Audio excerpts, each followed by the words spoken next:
It's been over 11 years since this bad boy has been released. The OG, the original absolute first iPhone ever. And in this video, I'd like to take a moment to appreciate just how far we've come and compare it to Apple's latest iPhone XS Max in the absolutely gorgeous gold color and 512 gigabytes. So let's explore a lot of differences here from hardware, packaging, pricing, using them, displays, just everything. You know, the contrast is immense here. 11 years of technology is absolutely crazy. And I've started doing these videos since the iPhone 7, and looking back at them, it's kind of cool just to get that perspective of where we were at the time versus where we started.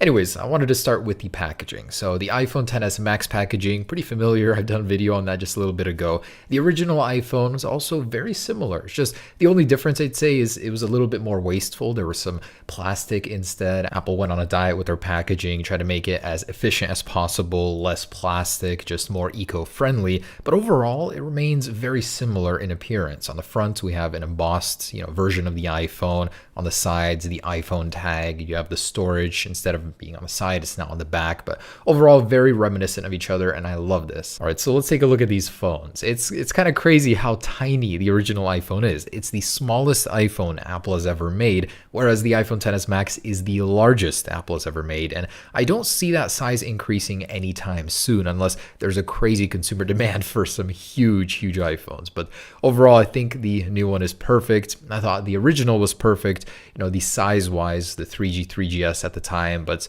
man, does time fly, and so do our expectations of what we should be getting out of a phone. So upon first appearance, they're pretty similar. Glass front, except that the old one has a home button. Actually using it, the slide to unlock feature is iconic. It's definitely really nostalgic just to go back and experience that. And you do have a passcode lock. Now you have Face ID and a swipe up instead of a swipe right. So I like that Apple kept that sort of swiping interface intact. And what's crazy to think is that the iPhone XS Max is about as wide as the iPhone 2G or the original is tall. That's crazy. I mean, screens have gotten so big. This is 3.5 inches versus 6.5. And the actual design of both of these is scary similar, actually. The original is just a little bit fatter. The iPhone XS Max looks like it's just been flattened down. As for the ports, we have the old 30-pin and the new Lightning adapter, which hasn't changed in, since the iPhone 5. And of course, you have no headphone jack on the XS Max. On the original, you did need an adapter to use it unless you were using original Apple headphones.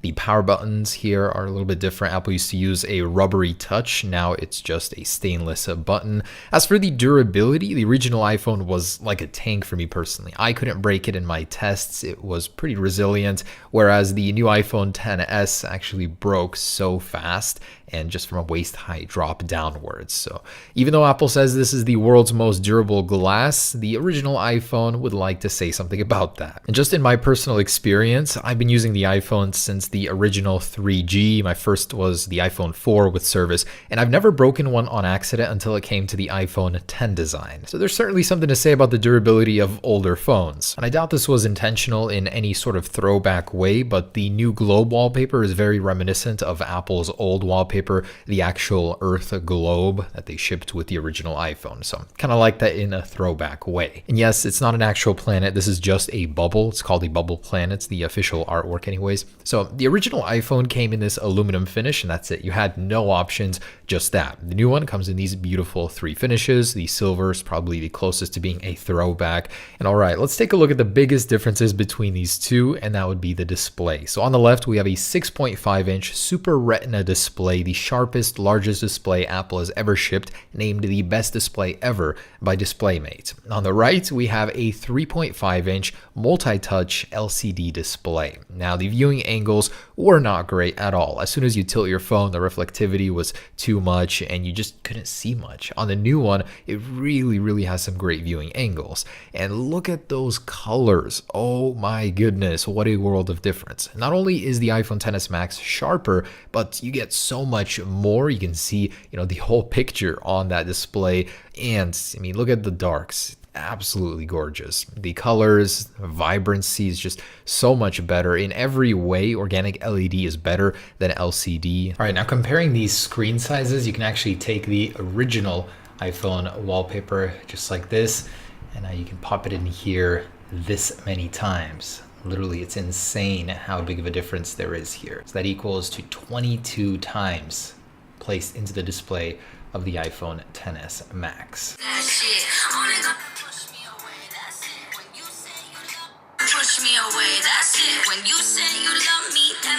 The iPhone XS Max really has some insane speakers. It puts so many phones to shame, and comparing it to the original, what a difference. 90 decibels versus 103, but not just that, the booming sound. But hey, at least the original had cover flow. And interestingly enough, there are still 19 wallpapers on the iPhone XS Max and 19 on the original. Apple refuses to add or remove any below that 19 number. The selection was way more diverse though on the original. I definitely like that. You had things like the Starry Night, the Mona Lisa, even the blue jeans at one point or another, but pretty cool. And another thing that boggles my mind is that we have 512 gigabytes of storage on our iPhones. That's half a terabyte. The terabyte iPhones will surely be coming sometime in the future, but that's just insane. I can't even begin to imagine filling up 512 gigabytes. The original shipped with 4 gigabytes. It was a limited edition run. It was canceled within a few months, but 4 gigabytes versus 512. What a contrast. That's 128 times more storage on this year's iPhones. This one is the most interesting to me, how far we've come in terms of processors. The original iPhone processor was made by Samsung. It was a 90 nanometer process with roughly 70 million transistors. The new one has 7.9 billion transistors. It's developed in-house by Apple. It's the first 7 nanometer chip in a smartphone. Absolutely crazy how far Apple has come in terms of just the processors and performance. And to put that into further perspective, here are the Geekbench scores from then versus now. It was just 135 back then versus 11,476 for a multi-core 6-core processor versus the original. Even clock speeds were insane. 0.41 gigahertz then versus 2.49 gigahertz on just one high-end core now. All right, so quickly, I'd like to take a moment to give you a snapshot of what life was like compared to what we're used to today in terms of speed. So with everything cleared out in the app switcher on the XS Max, let's launch some basic things such as settings. 1, 2, where it launches instantly. You do have a delay on the original iPhone. Try camera, 1, 2. Oh man, you gotta wait for that shutter to open, and then you take a picture. Look at this. Look at the difference between these. 1, and wow, then you're ready. Like, you can take 10 pictures in the time it takes to take one just on the original iPhone. Kind of a marvel at how much of a difference there is. It's the simple things too, like entering an app and leaving it right away on the iPhone. Whereas here, there's a long delay until you can get back to the home screen. So usability-wise, quite the difference. You did have Google Maps back in the day and YouTube Video, which was nice. Now they're separate applications. And this is what gaming looked like back then. When the App Store came out and you were able to install some games, yes, there were some 3D games that took advantage of that very poor Samsung-made CPU. It wasn't great, but it got the job done for some. And I do remember faintly playing games like this, mostly this ball one, possibly Jelly Car, Doodle Jump, stuff like that. It's pretty bad, as you can see. Now we're blessed with this full screen immersion, much faster GPUs, 50% faster than even last year's iPhone, and just the amount of processing power, the amount of graphical power you have on this rivals some high-end consoles, even just a couple of years ago. And oh man, don't even get me started on using this thing. So here's apple.com on both, loads instantly on the XS Max. You can start shopping right away. Here, yeah, it's a lot of waiting, endless waiting, and more waiting. But finally it does load. Well, you'd like to think it loaded, but no, there's still more. Surprisingly, Apple is still supporting the original iPhone on their website, so it does work. You can buy the new iPhone XS Max directly from your first iPhone. It's time for an upgrade, I think. Kind of a trippy experience to navigate on this thing though. It has like no awareness of where the screen should end.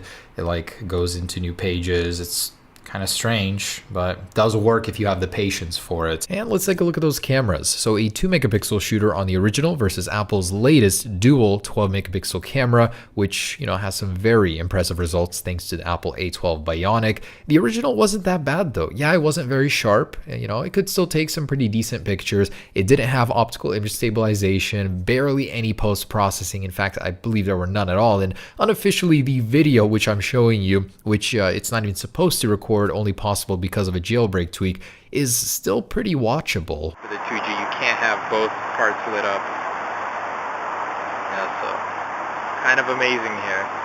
what a difference 11 years make. And I'd like to take a look inside the phones. Something that we as consumers don't usually see, but something Apple takes immense pride in, is designing the interior of these phones. And through years of optimizations, Apple has made the insides of their phones just as beautiful as the outsides. The compactness, the overall efficiency is so amazing, and on the original iPhone, it just wasn't there. Now, obviously, in 11 years, a lot more happens than just a larger phone. There are many technologies, things that I haven't talked about, but despite all that, let's talk about the price. When the original was released with 4 gigabytes at $499, that equals to roughly about $600 in today's money. The next step up, which was basically the one everybody bought, $599, was about $730. So price-wise, it did get more expensive over time, but with all the new technologies added, I guess you can sort of say it's an inflation on the innovation. So there it is, guys. That is 11 years of iPhone. Really awesome to make these kind of videos, and I'll see you guys next year on the new iPhone 11 versus the original iPhone comparison. Hope you guys enjoyed it as much as I enjoyed making it. Really always great to go back and enjoy the nostalgic times, even though they weren't always that great. Thanks for watching, guys. Peace.